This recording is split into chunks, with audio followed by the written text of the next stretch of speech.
Hey there everyone, AJ back again for the Mighty Gluestick channel. I make videos about Dungeons & Dragons lore full time and have a huge collection of videos for you to binge watch to your heart's content. I upload 2 new videos per week with a live stream each week as well. If you like what I do, please consider becoming a member of the channel by clicking the join button below or backing me on Subscribestar or Patreon, where you get access to all of the scripts I write for these vids along with some exclusive content if you prefer to read what I'm saying. I also have a Discord server with an active community and of course subscribe to this channel.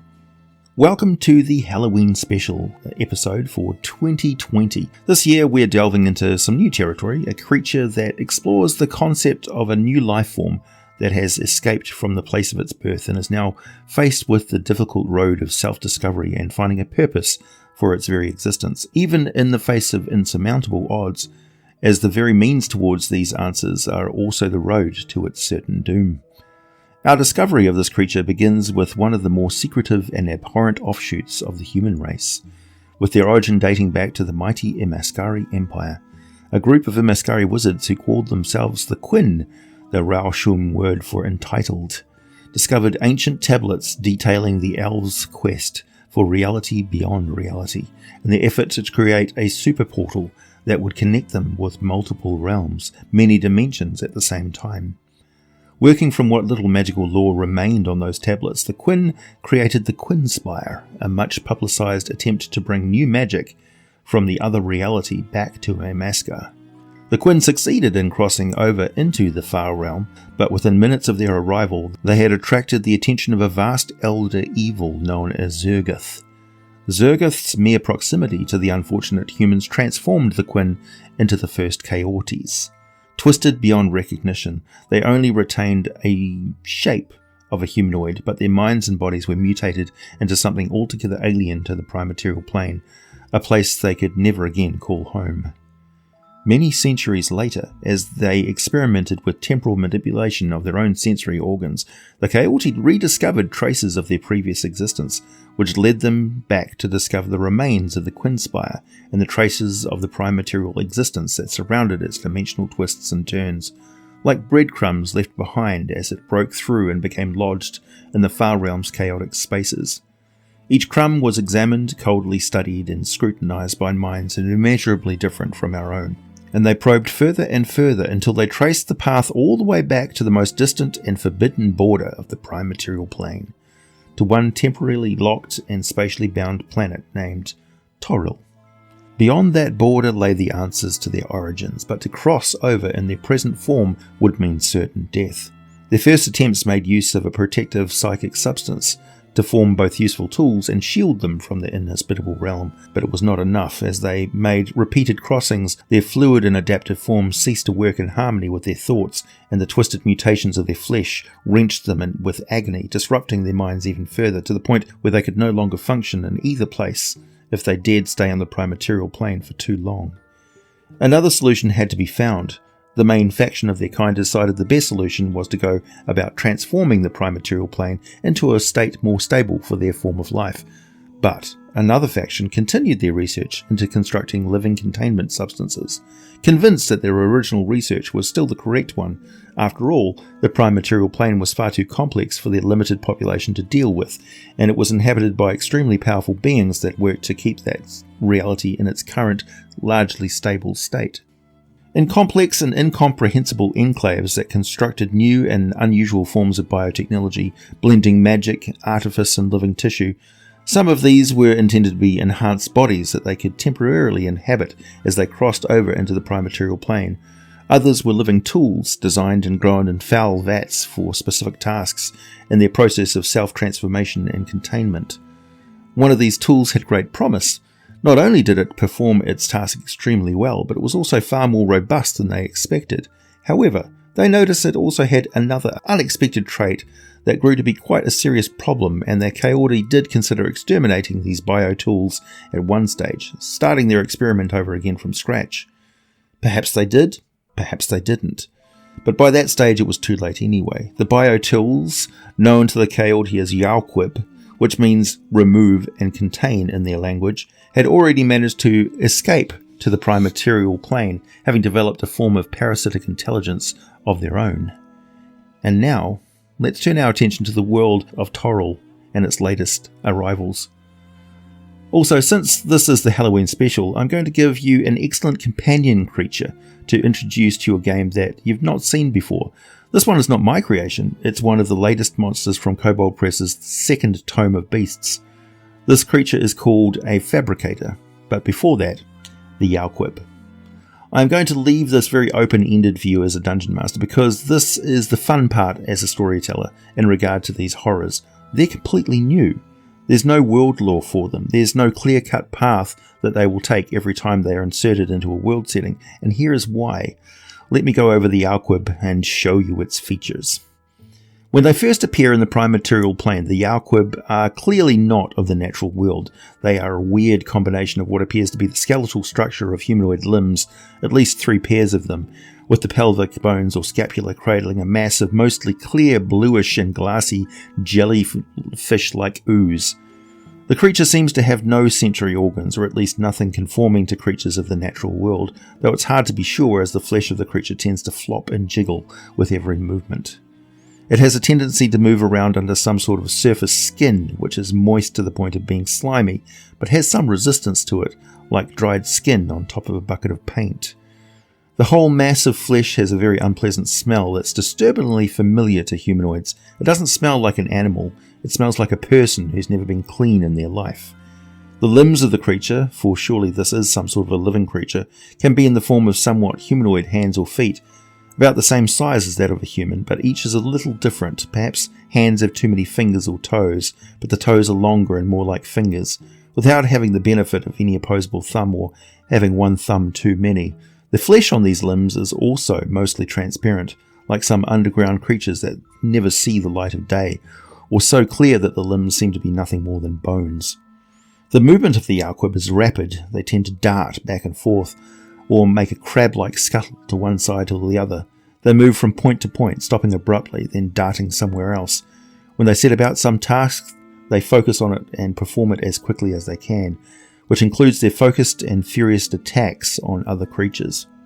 The intended purpose of the Yaoquib was for them to be removed from their storage tube, sense the presence of an intelligent being, then move to envelop the creature's body, dissolve all the non-nervous system material away, and provide complete life support for the exposed nervous system until they are harvested. The life-supporting jelly and contained nervous system being cut out and put into some form of bioconstruct, its sensory systems and motive organs connected to the nervous system of the Yaoquib functioning as little more than a gelatinous life support substance. The kaorti had success with the first versions of the Yaoquib, but the organisms were time-consuming to create, and having to start over each time they used one was seen as a flaw. They reasoned a Yaoquib that could extract nervous systems and have them removed along with just a portion of the creature's gelatinous mass would be much better, but they failed to account for an unexpected symbiotic relationship forming between extracted minds and the Yaoquib. Since the Yaoquib do have a very rudimentary neural network in order to be mobile and perform its modified predation and digestion process, as well as provide some sensory feedback to the transferred mind after installation into a host construct. In other words, the things went from being biological tools to actual creatures, able to think and feel, but having very little context or understanding of what they were and what their basic instincts were for. The first sign of trouble was when one of them absorbed a mind, then suddenly reacted to being injured in the transfer process, as suddenly it felt pain and distress for the first time and acted to preserve itself, unleashing a burst of bioacid on a chamber barrier, then plunging through an open transfer point to the prime material plane. Emerging into this totally alien environment, the creature searched for something familiar, and found it in the form of a hollowed-out, rotten log from a fallen tree next to a fetid bog on the outskirts of a city, a place where the sewers had spilled into a natural swamp for decades. Unconcerned by the disease and noxious conditions, the creature burrowed and wedged itself into the log, as though it was the containment tube of its laboratory home, waiting for some familiar stimulus to react to carry out its function, and also to rest and make some sense of the swirling sensation of newfound intelligence. It had thoughts, it remembered sensation, it tried to understand. If encountered in this brand new, raw and transformed state, the creature still is more like a construct than a living being. It is automatically drawn to creatures that possess intelligent thought. It will get close enough to them to administer a soothing dose of paralytic venom through a squirt of sticky fluid. Then it will envelop the victim's entire body and begin to carefully dissolve all the tissue that is not nerves and spinal cord and brain. It may retain some of the victim's bones to make use of for itself, shoring up damaged limbs, providing a bit more protection for its internal organs and shielding itself from the bright and harmful rays of the sun. Most of the mass of the dissolved body is converted to nutrients that keeps the brain alive, so it can stay perfectly healthy in the Yau'Quib for months without any need for the Yau'Quib to take in anything more than oxygen and moisture from around it. Normally, in the Chaotis laboratory, the Yaoquip would not need to keep the brain inside for a very long time. The brain would be extracted and put into another construct called the Fabricator, and you may want to include one of these for your game. So let's take a closer look at what the Fabricators are, because they're fascinating. Reading directly from page 138 of the Tome of Beasts 2 from Kobold Press, a rectangular slab of thick green ooze flows slowly across the floor. Twisting metallic veins and strange lights illuminate its translucent interior, and everything it touches dissolves into a formless sludge. The Fabricators superficially resemble monsters like ochre jellies or gelatinous cubes. They are in fact a type of construct composed of millions of minute constructs connected by an intelligent hive mind. Stranded on an alien world, these Fabricators will still seek to construct artificial bodies for any brains the Yaoquib deposit inside them. Over time, the Fabricators will deviate more and more from the Chaotis' original programming and start to develop their own weird purpose for existing. Who knows what they will decide their purpose is, or what nightmare constructs they will create to house one after another crazed, traumatized and damaged brains. Aside from whatever materials these constructs absorb to complete their tasks, neither Yaoquib nor the Fabricator require air, food, drink or sleep. Both are large constructs with a neutral alignment, though that may change over time. Both have a natural armor class of 13, though the Yaoquib may rise to 15 with the addition of bone plating. Fabricators have more hit points, ranging from 84 to 230. The Yaoquib ranges from 60 to 140 hit points. Both have a climb speed of 15 feet per round. The Fabricator has the same swim speed as well, and the Yaoquib will avoid water and is a poor swimmer, but cannot drown. The Yaoquib can move at 35 feet per round, and the Fabricator at 30 feet per round outside of the water. Neither of them are particularly agile. The Fabricator has a dexterity of 7, the Yaoquib has a dexterity of 9. They are very hardy and strong though, with a strength of 18 and a constitution of 20. Essentially, they are highly advanced and very alien machines. They're immune to force and poison damage, and Fabricators also are immune to psychic damage, though the Yaoquib are not. Neither of them can be blinded, deafened or exhausted. Both have blind sight out to 60 feet, able to sense vibration and heat, but effectively blind beyond that distance. Well, the Yaoquib does develop a sort of clairvoyant sight after it accumulates a few more brains, but we'll get to that in a minute. They both have a passive perception of 16, with a wisdom of 15 for the Fabricator, but only 8 for the Yaoquib.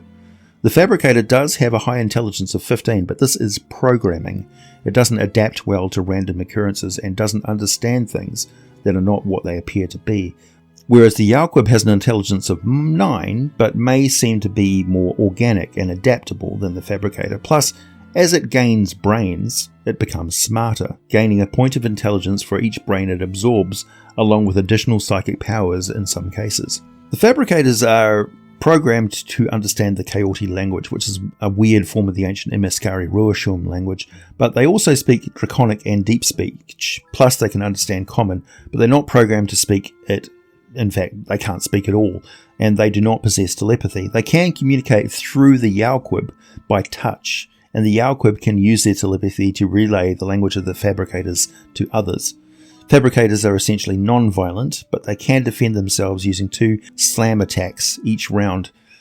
These count as melee weapon attacks against one target at a time, are plus 8 to hit and do 2d10 plus 4 bludgeoning damage, plus 3d6 force damage. A creature reduced to 0 hit points by this attack immediately dies, and its body and non-magical equipment is disassembled and absorbed into the Fabricator. The creature can be restored to life only by means of a true resurrection or a wish spell. And the Fabricator can choose to not disassemble a creature or its equipment after reducing it to 0 hit points. It may basically leave it a pile of ooze on the ground. The force damage represents the fact that this is not acid damage. It's not a chemical burn. It's literally inserting nanomachines that are snipping the molecules apart. Fabricators have an amazing capacity for manufacturing. It's how they get their name. Its whole body can be activated to harvest materials, which forms a defense in and of itself, so any creature that touches the Fabricator or hits it with a melee attack while within 5 feet of it takes 1d6 force damage. Any non-magical weapon made of metal or once living materials such as bone or wood that hits the Fabricator is slowly dismantled by the microscopic constructs that make up the Fabricator. After dealing damage, the weapon takes a permanent and cumulative -1 penalty to damage rolls. If its penalty drops to -5, the weapon's destroyed.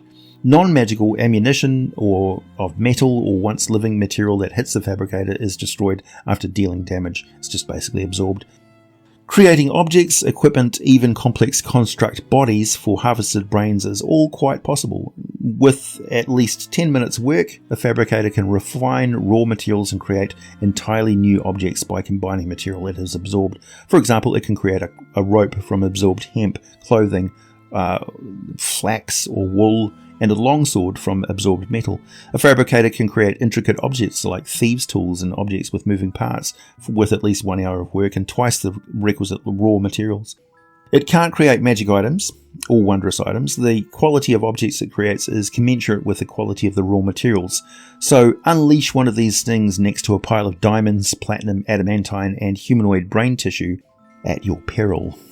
For the Yaoquip, its absorption properties are not acid-like. They essentially mimic exactly what the Fabricator can do when it's disassembling a human body or humanoid body or even an animal body inside itself. It's similar in some ways to the obelix found in the pages of Mordenkainen's Tome of Foes, but instead of feeding on memories and thoughts, the Yaoquip physically takes the entire nervous system from its victims, and the resulting blending of its base programming with the brain of the victim results in a desperate and terrified being who is driven by alien instincts that simply cannot be ignored or overcome, because the organic brain has no means of reprogramming the construct ooze itself.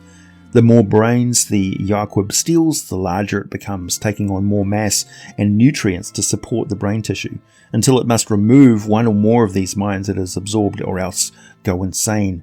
This act results in a warforged like golem, if it has a Fabricator nearby in which to provide a brain and raw materials to construct a body. Otherwise, it spawns a new Yaoquip with a mind attached inside it. Unlike the obelix, the Yaoquip is not vulnerable to fire, but it's not entirely amorphous either. It can't move through any space smaller than a human could squeeze through. It's limited, of course, because it contains human brains. Its psychic powers start off as nothing more than telepathy out to 60 feet and the detect thoughts as per the spell. But using intelligence as their innate spellcasting ability, pay attention to this, because as the Yaoquip gains more brains, it gains more intelligence, and the spell saves against its powers become harder and harder. It may or may not gain additional psychic powers as it acquires more brains. This is entirely dependent on what types of brains it absorbs. Some creatures have potential for psychic power, some do not. When considering the psionic powers of a creature, I refer back to one of the Unearthed Arcana articles released in 2019 by Wizards of the Coast. I will quote that here. Consider spells that are thematically appropriate for psionics. These are powers that contact or manipulate minds, allow the psychic to perceive distant locations, alter perception, move objects and creatures, teleport, and deal psychic or force damage. There are a lot of spells listed, too many for me to just read them off for you, but I will link that article in the text below the video. Once the construct has absorbed a brain, it becomes a living construct. Its organic tissue is now vulnerable to psychic damage and the effects of mind-controlling magic. However, it will always have advantage to save against any mental effects. When the Yaoquip has about 4 or 5 brains, it sometimes no longer needs limbs. It can move around via telekinetic power alone and can use Mage Hand at will. Plus, it will have a greatly expanded sensory and mental range, becoming a mad genius essentially, though still driven by that base programming instincts. I have to stress, this is way more open to any sort of direction you want to take the plot. The absorbed minds could actually shift the Yau'Quib's alignment to being lawful good, and the minds could learn to exist in harmony, bound together in a way no other creature except perhaps mind flayers and myconids can understand. A gestalt, a group mind, with many becoming a collective one. Most of the time, though, they are fractured, tormented, and obsessive maniacs. Do they try to tear down the planar barriers and break through to the far realm using magic? Would they become obsessed with hunting down powerful mages? Could they become obsessed with seeking out and saving gifted minds, lurking in sewers and scanning the population above with their mental powers? The few minds they've collected so far have provided them with strong mental powers equal to an Elder Oblex, including Charm Person, Hold Person, Detect Thoughts, Confusion, Dimension Door, Dominate Person, Fear, Hallucinatory Terrain, Hold Monster, Hypnotic Pattern, and Telekinesis. There's so many different ways that you could take this. What would an evil-hearted hag do with one of these things once she's realised what it could do? What if a dwarven king found a fabricator somewhere deep in the Underdark and now has it locked away in a treasury workshop producing fantastic items? But with each item that it produces, it squirrels away the components for widening a dimensional crack that opens into the far realm, and at some point it will summon a number of Yau'Quib and the Kaorti. The possibilities are endless, bound only by the limits of your imagination. I leave it in your capable hands. Have fun with it, and happy Halloween, everyone.